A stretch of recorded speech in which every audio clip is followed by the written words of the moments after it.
Wow, my head is huge. Ha! Look at that. We're live. I didn't want to do it with the webcam. I wanted to do it the phone, but I don't know. Things have changed. Hi everybody, how you doing? I thought it'd be fun to do a stream on a day and a time when no one would be available to watch it. So that's why we're going live at 2:15 on a Tuesday. What's going on everybody? Welcome. If you're here, chime in on the chat. I will say hi to you. Nice to see you all. I make a mistake of going through social media posts. I'm looking to help. I'm trying to find somewhere where I can contribute or maybe answer a question or something. And what usually ends up happening is I see things that are kind of strange. I see people have grievances about things, and I see people have excitement about things that I kind of think are rather odd. Is the banner sarcasm? Soundsmith DJ asks. Let's see. I got stuff here. What's up, Jamaica? How's it going? And Ian, how you doing, Ian? Soundsmith, hey. Life after stroke with Tom. What's going on, Tom? Yep, people are popping in. Apple Music doesn't strike me as a game changer. Yeah, I want to talk about the Apple Music thing today a little bit. In this, if you don't mind. Actually, I don't need the reading glasses. The screen's far enough away from me, so we're going to take them off. All right. Yeah, I kind of want to know why Apple Music is a game changer, and there's a reason that I want to know why. Don't you have enough music already? I don't know. Look, I opened VDJ today, and there was an update, and Apple Music doesn't appear on there. So apparently, it's just for Serato. Correct me if I'm wrong. But a lot of people are very excited about this, proclaiming it's a game changer, and I honestly really want to know why. I know it's more music. I understand that. But why is it a game changer? The reason I ask this question is because when I go out to do an event, I have the music for the event. And if I don't have the music that they ask for, that's okay because I still have the music for the event. Look, you see the records behind me? I mean, there was a time when you had some records with you and you had the right records for the event and you played the event. And if somebody asked you for something you didn't have, then you had to tell them no. You had to say, no, I don't have that track. Or you could say, hey, look, I don't have that one, but how about this one? And they'd say, yeah, great. I don't know when DJs all of a sudden decided that they had to have every track that people ask for at an event. You do realize that you become a jukebox at that point, right? I mean, that's what you are. You're just playing whatever they're asking for. And I don't think that's the point of being a DJ. The point of being a DJ is to play the music for the people who are in front of you. I know that sounds weird and foreign to some of you, but that's what being a DJ ultimately was to me. Now it sounds like you're a jukebox that scratches when it's unnecessary, and I don't understand that concept. I'm not anti-streaming. I want to just put that out there. I am definitely not anti-streaming. I'm not a technophobe or anything like that. I just have a music library and I know how to have empathy for my audience and play for my audience. And instead of playing my audience exactly what they ask for, what I like to do is play music that they didn't think to ask for, but they're happy that I've played for them, regardless of what their requests are. I don't know why everybody wants the audience to be in control of your set. That's crazy to me. And it seems like they already are. A lot of people are downloading things on the fly through other sources. And for some reason, Apple Music is the game changer today. Why? Explain it to me. Why is this so much better than anything else that you've had? Why is playing a song that somebody asked for that you didn't already have in your library this great thing? Wouldn't it be a better thing to know how to ignore that and do something else that would work? I don't understand this. It doesn't make any sense to me. So what I'm going to do is I'm going to go to the comments I'm going to see if anybody can tell me why Apple Music is such a game changer for our business. Apple Music does not strike me as a game changer. Hey, um, let's see here. I'm just reading. Apple, yes, yeah, Apple is people love it. Okay, it's on Record Box too. It's on Record Box and Serato. Somebody still uses records. Yeah. Hey Brian, question completely off topic. I'm sure. I'm not sure if you know this DJ, but what do you think about Joe Bunn? I've met Joe. I don't know Joe very well. I've never watched any of his videos, but I know of him.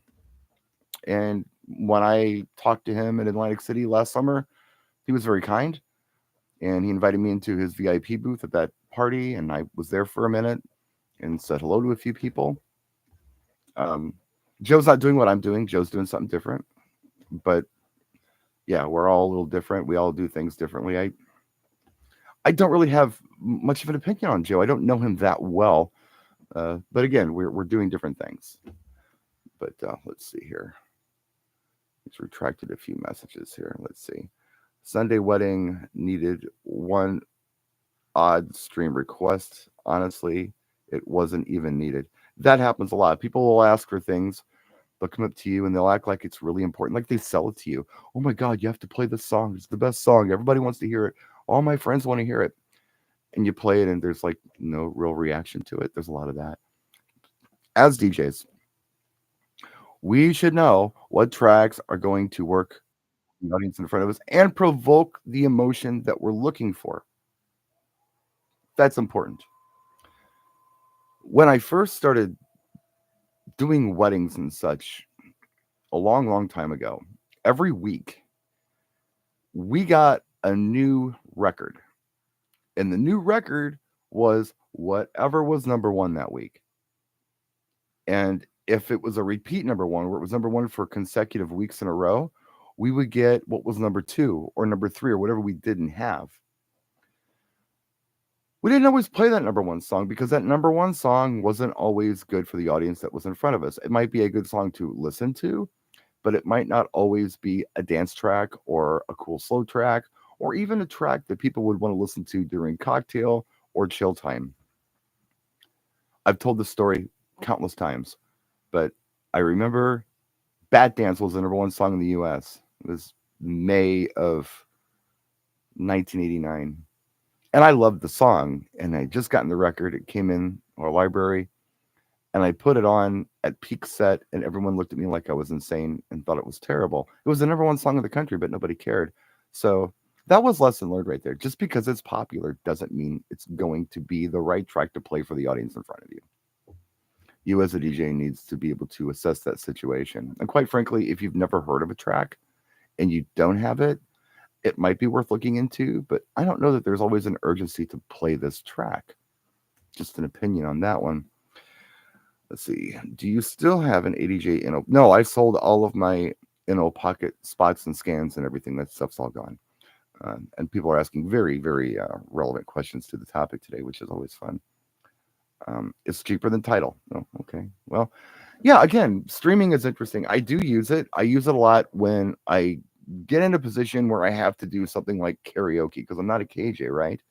But on Virtual DJ, you have Digitracks and you can stream things on there. It's a streaming service. But I'll tell you what I do.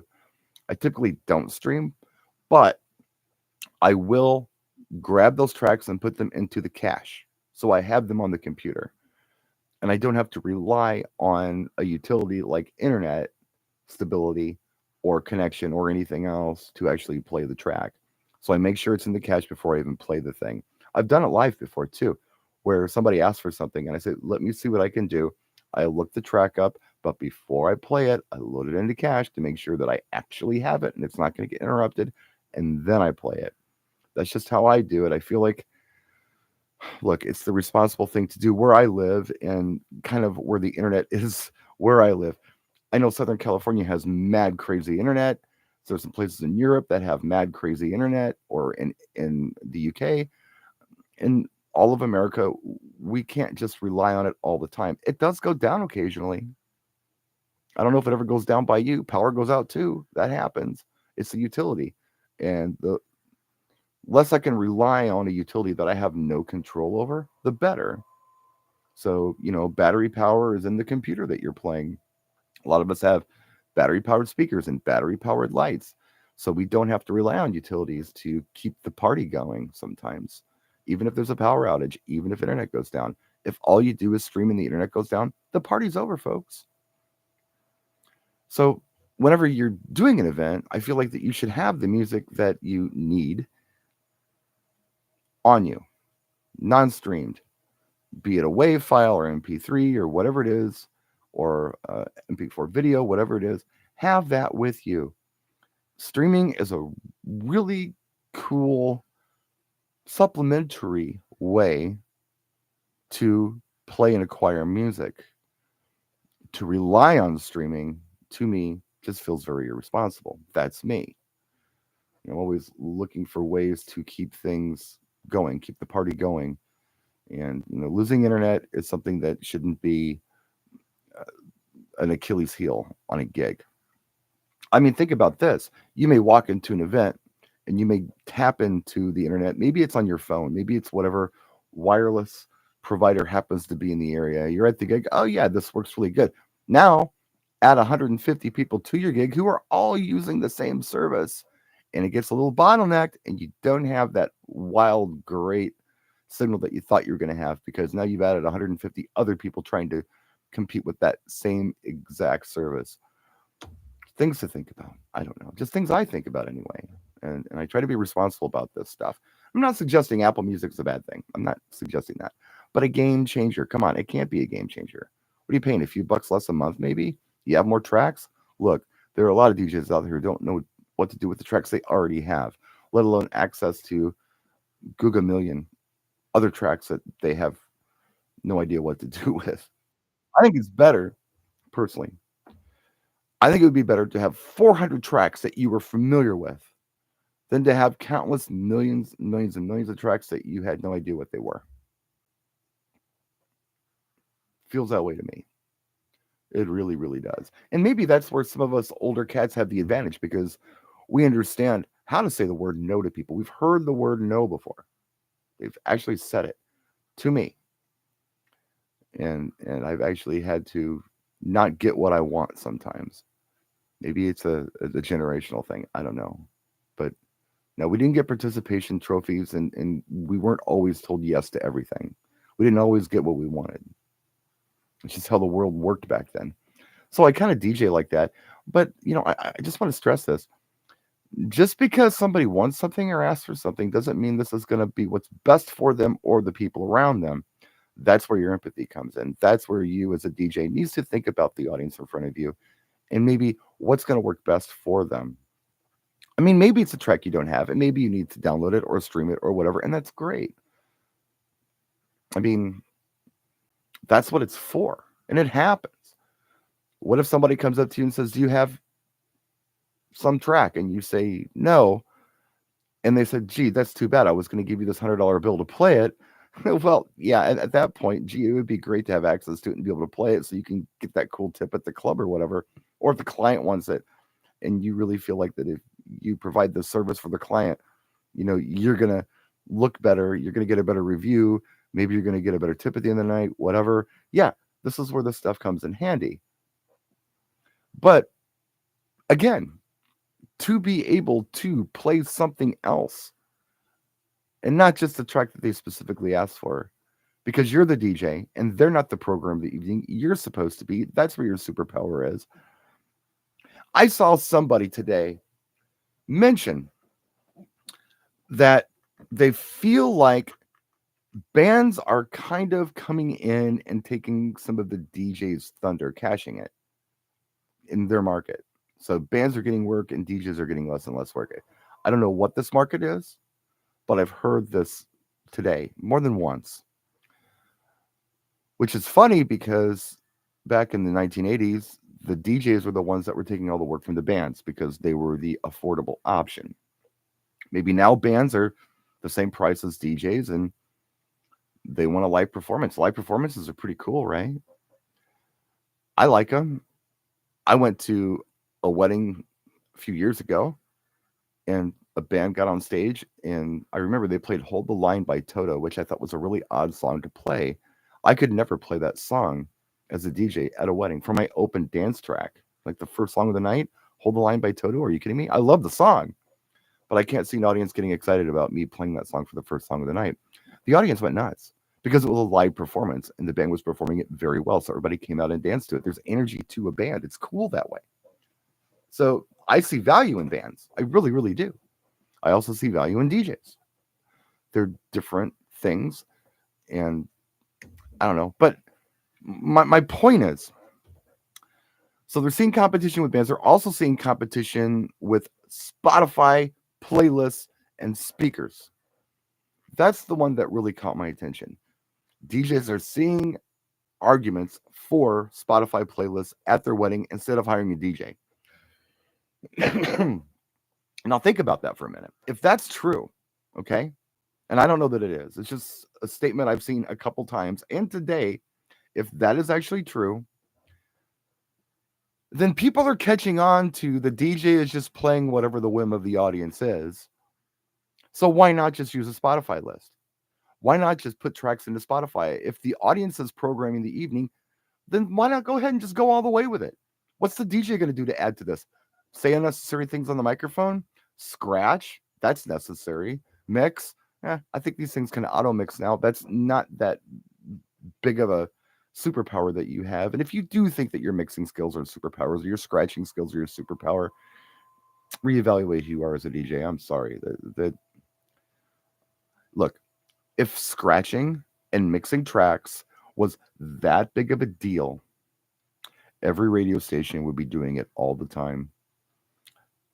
And every new track that you heard would have a scratch in it. But guess what? You don't typically hear scratches in tracks, not even hip hop tracks anymore. It's a live performance thing, and it's not necessarily what people need to hear when they're listening to music. I don't know. Just a observation.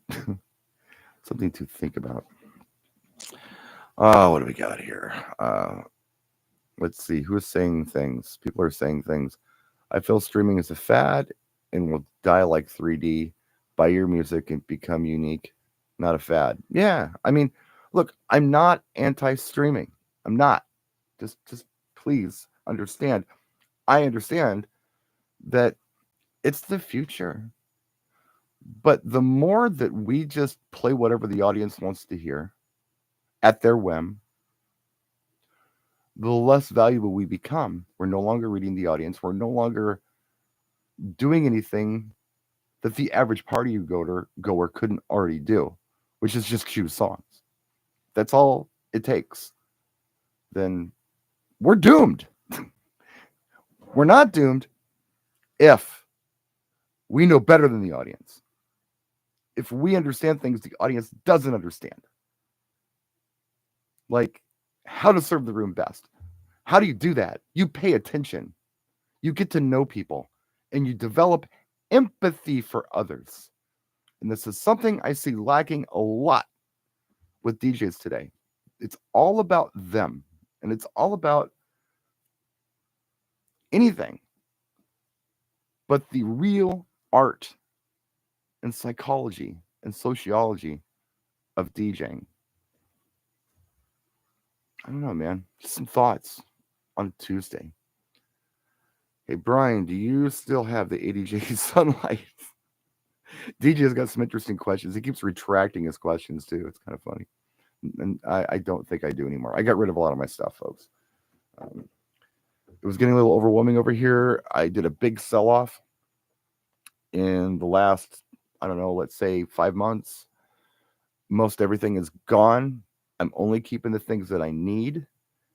And I've got a lot of cool stuff here, and I may not need all of it, but a lot of the stuff that I couldn't see ever using again, it's gone. It was taking up space in my life, and I have taken that money and I've stockpiled it, and I'm going to do something with it.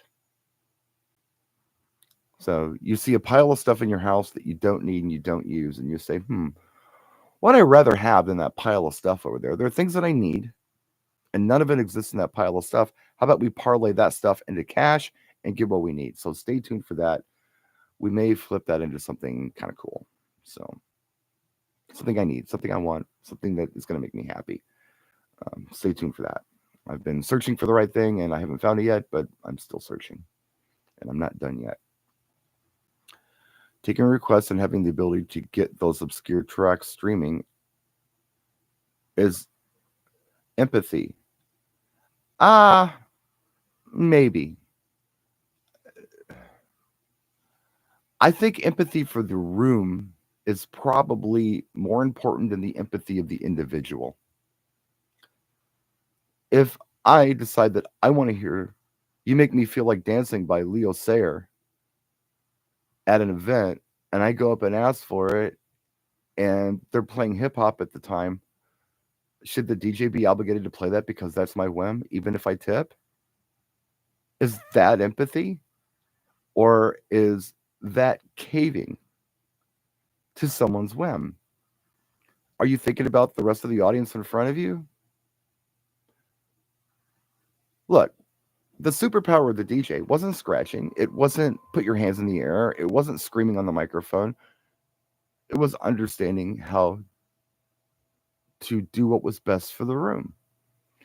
Is the song that they're asking for that you don't have what's best for the room? It could be, but it's probably not. It's probably not that important that you're putting that much emphasis on streaming. There are ways around it. It's funny to me that every time a new piece of equipment comes out, it's game changing. Well, guess what? The game hasn't changed in a long time. It's music you play out of speakers in an order that makes sense to provoke an emotion. How has the game changed since then? That particular part of the game has been the same since before I was born. It's the same. None of these little toys or whatever is going to change things. What changes things for me personally is accessibility, weight. There's some really cool tech out there that makes our life easier. But we're ultimately always doing the same thing. We're playing music out of speakers to provoke a reaction from the audience in front of us. That game has not changed. That game has been the same for a long time. Even if you got video's been around for a long time too. I saw my first video jukebox in 1990 or 1983. You could play ZZ Top, Give Me All Your Lovin', or Cyndi Lauper's Girls Just Want to Have Fun, or Every Breath You Take by the Police if you wanted to. It only cost you $1. It's not new. Gosh, I still use 1200 Mark IIs, but don't have the money. But a versatile music library. Yeah, it's funny. I was thinking about that the other day. I mean, I always tried to have the right music, but I didn't always have the right equipment because the music was expensive. I had to spend your money somewhere. If you had the great equipment and the cool 1200s and all that stuff, and you had the music, you were just a rich kid because nobody was making that kind of dough. That was a lot of cash. So all my dough usually went into music. Let's see here. Love your videos. Thank you. How is your DJ business going this year? My DJ business this year is odd because, without getting into too much detail, my personal life has been different for the last several years, and it's everything's fine. I'm fine. Everyone's fine, but I've been busy doing other things. I've been busy trying to take care of people, but it's changed this year, and starting in May, I'm going to have a lot more availability to focus more on my business. And I'm going to feel like I can take more work than I've been taking before. And I've been actively doing it and trying to fill up my calendar. So I think it's going to be fine. I haven't pushed it, but I'm going to start, or I have started actually actively filling my calendar for summer. So I think it's going to be good. I don't have to worry about allocating time for other personal things that I had to allocate time for before I can focus. So in that regard, it's good. Let's see. What else we have? Let's see. I'm going to use the phrase, oh, shoot, I don't have that song. Well, I mean, look, I've said this in a recent video, and it's absolutely true. When people request songs, they come up to the booth. The best way to be in control of the situation is to be nice. So if somebody comes up to the booth, they're kind of aggressive. They want something. They've got an agenda. This has been my experience as of late anyway. It's not a friendly request, it's more of a demand. And so someone comes to the booth, you greet them with a smile and a friendly, sincere hello. Hi. It throws them off guard and it disarms them. What can I do for you? Hey, do you have blah, blah, blah track? Let me have a look. I'm really sorry. I don't have that song. Is there anything else I can play for you? And they may stop and think. And then what you do at that point is you suggest something that you know will work for the audience that's in front of you or for what's going on. Like if you have a full dance floor and you're playing EDM and they're asking for a rock song, think about a song that would work, that would be more rock, but not kill an EDM vibe, and suggest that. Hey, how about, do you like that song? Yeah. Let me try to get that on for you as soon as I can. Thank you so much for coming up. Isn't that weird? Or if they come up and they say they want a track and you have it, and you say, yeah, you know what? I have that song, but I can't play it right now. But let me tell you what, I'm going to put this in a queue. And if I don't play it within the next half an hour, come up and talk to me. Remind me, okay? They appreciate that stuff. It's not what you do, it's how you do it. It's not what you say, it's how you say it. These are skills that you will develop over time if you care to. These are skills you can develop over time if you care to. And they're valuable skills. I use them all the time. And here's the weird byproduct. I talked about this in a video recently, but I didn't expand on it like I should. When you treat people like this, who come up to you and ask for music, instead of them going back to their table and saying, yeah, he's going to play that soon, or, that DJ didn't even have my song, they're going to go back to their table and they're going to say, hey, that DJ, he's really cool. He's a nice guy. You're getting people on your side. You're the personality. Whether or not you're the main attraction in the room, you're the personality in that room. You're the one setting the tone. You could be, I don't know, you could be the rock star showing off, or you could be the great Alice behind the curtain. Regardless, you're the one kind of in control of what's going on in the room. And so if they like you and they're on your side, you're going to have a lot more fun. They're going to come out and dance to tracks that they may not normally dance to because they're a fan of you. And I've also found that when people like you and they trust you as a DJ, they start to see things more from your point of view. And you may play a track that they might not normally dance to, but because you're playing it and they trust you and they like you, they may say to themselves subconsciously, and I've seen this so many times, this has to be good because this DJ is cool and he picked it, so this has got to be a good one, and they come out for it. They might dance to things or respond to things positively that they might not normally respond well to if you're cool. I don't know, just some thoughts. I mean, do whatever you want to do. I mean, I'm not telling anybody how to do their art. Whenever I turn this camera on, I'm trying to share ideas, but I'm not telling you how it is. I'm telling you how I see it. It's a point of view that I don't expect you to share and I don't expect you to agree with, but it is a point of view and you can take it or leave it. I'm not always right. You know, I miss sometimes and I'm the first one to admit it, but I do try to help. I'm not trying to misguide anybody. I'm not trying to tell anybody what's what. I'm only trying to share and maybe give you a little bit different perspective on things. Let's see. Jason, hoping all is great. Wendy here sends her love. I'm moving areas, so we will be starting the DJ business again. What an adventure. When you're out.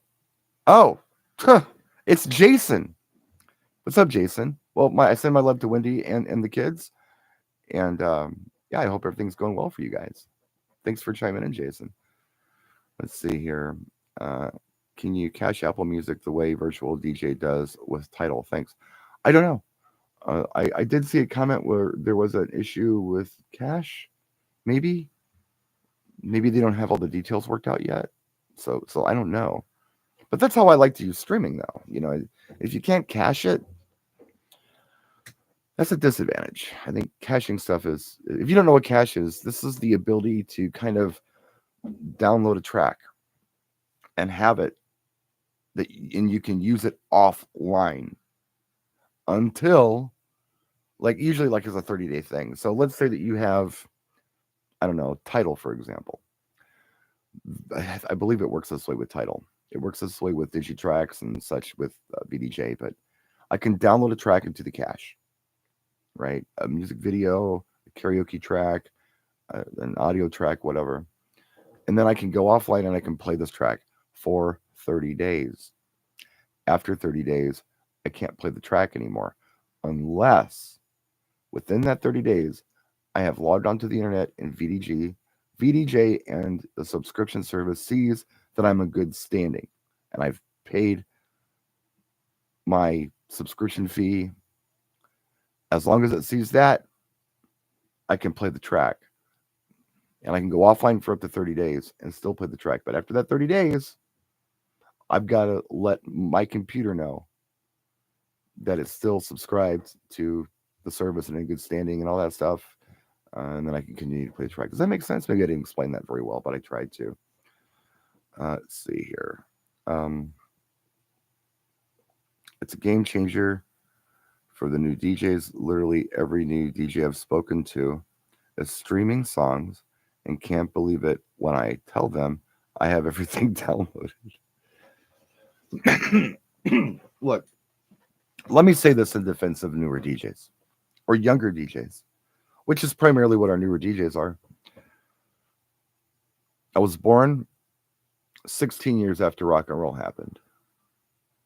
So I experienced rock and roll and disco and top 40 and new wave and hip hop and R&B and all that stuff in the relatively early days of what we would consider top 40 popular music.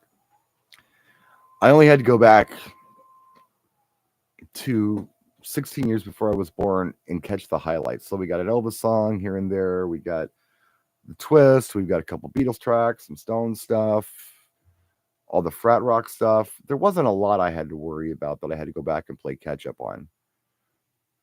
But if you're just starting to DJ now, and let's say you were born this century, you got a lot of music to catch up on if you want to go back and check out some stuff.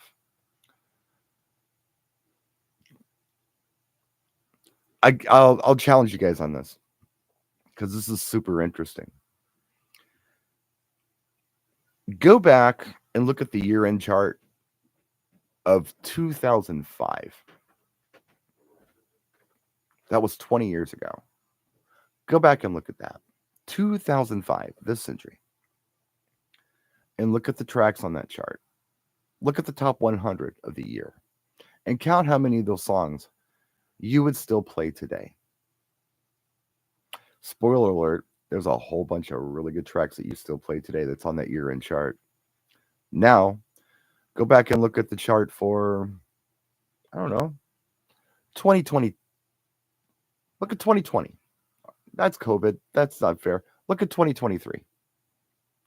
Year-end charts for 2023. Count the tracks in that chart that you would actually play in an event. And see how different it is, because there ain't much there. There's a few tracks. There's not much. It's really bizarre. So there was more usable music, in my opinion, and in my audience's taste and opinion, way back, than there is today. So I understand why younger DJs would stream, because there's a lot of music they've never heard before, they've never heard of. There's a lot to keep track of. They've only been alive for so long, they couldn't have sampled all of it. they've got to go back and they've got to have some access to something to grab these tracks. Now, hopefully, over time, they kind of learn which are the great tracks and which are the tracks that you don't really need.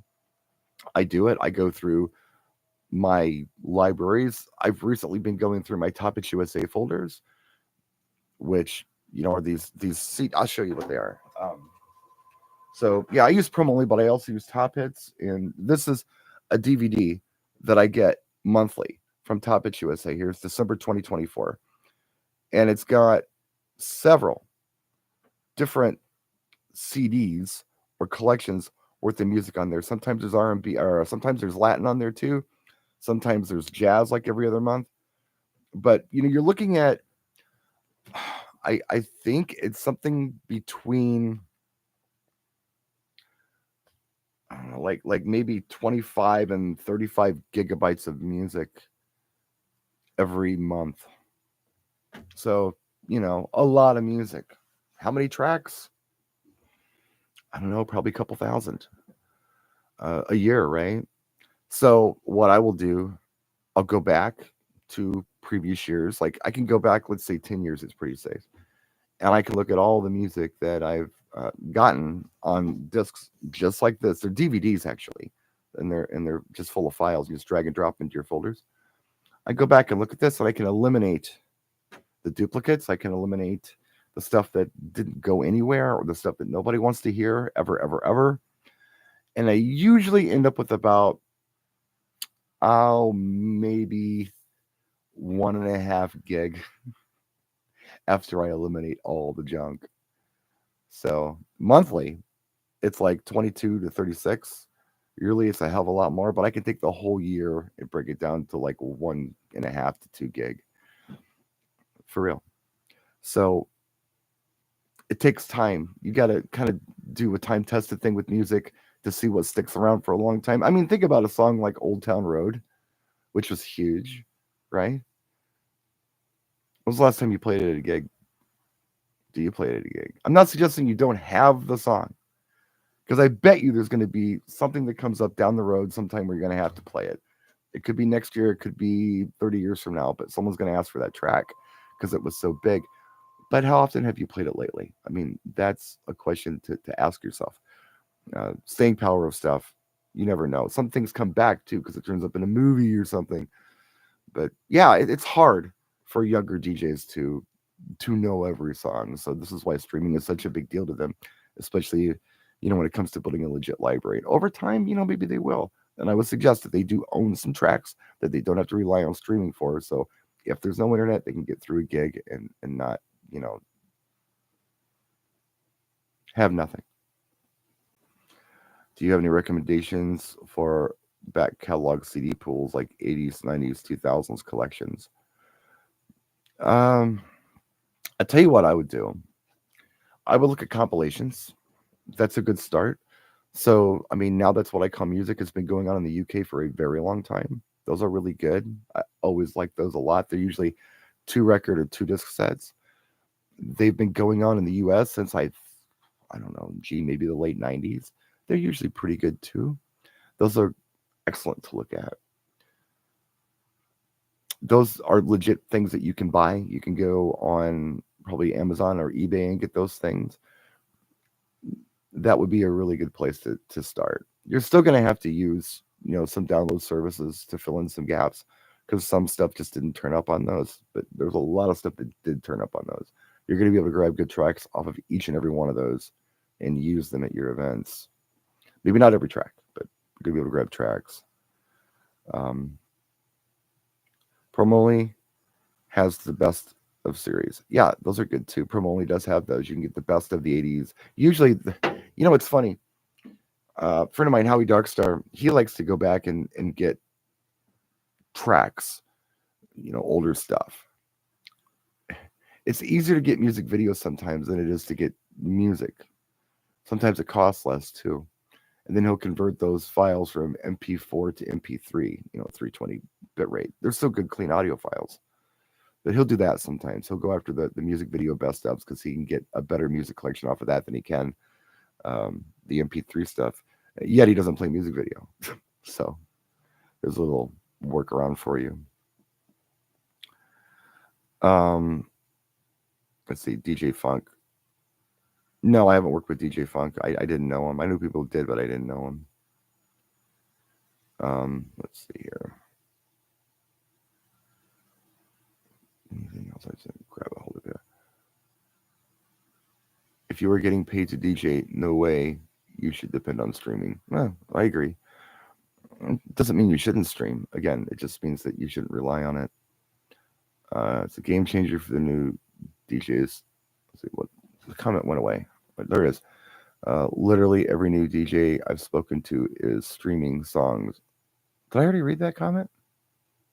Yeah, I think I did. I already read it, addressed it. Sorry, guys, I'm a little slow. Anyway, I'm going to end the live stream because I'm just rambling at this point. But thanks for tuning in. I appreciate you guys for your likes and subscriptions and your comments. And if you ring that notification bell, apparently you can see when I posted a video. And I'll be doing more videos soon. I just haven't done a live stream in a while.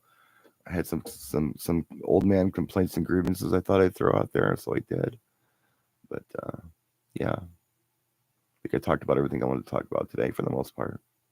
The only other thing I wanted to talk about, and I'll just mention real quick, I saw a comment about moving platters today. There was a younger DJ who was like, "Wow, I tried to DJ on moving platters, and it wasn't very good. I wasn't used to it." The whole moving platters thing, it's really weird to see it coming out now. That was sort of like training wheels for DJs who were using turntables. The whole 2-deck wheel thing was kind of the transition from turntables to digital. Made it feel more like turntables. But if you've never touched a turntable before, or you've never DJed with a turntable before, and now you're looking at spinning platters, it just seems odd to me that you would do that. Embrace the new tech, and don't worry about trying to do something that emulates a tool that you're never going to use, like records. Anyway, done. I'll see you guys next time. And we're doing actually, if you're around and you want to check it out, every Tuesday we do a music show on Zoom. It's a DJing TV recording that's going to go up eventually. We record it there though, and we're always looking for people to jump in and turn their camera off and their mic off as part of our audience. Alternately, if you want to jump in on the conversation, if you got something to say or whatever, you can do that too. But yeah, that's tonight. It's starting at 9 Central. And the address to this, if you want to check it out, is djntv.com/CHILL. So whatever it is, https://www.djntv.com/chill. See you there. Thanks for watching. We'll see you next time. I'm going to turn this off and end it now. Bye.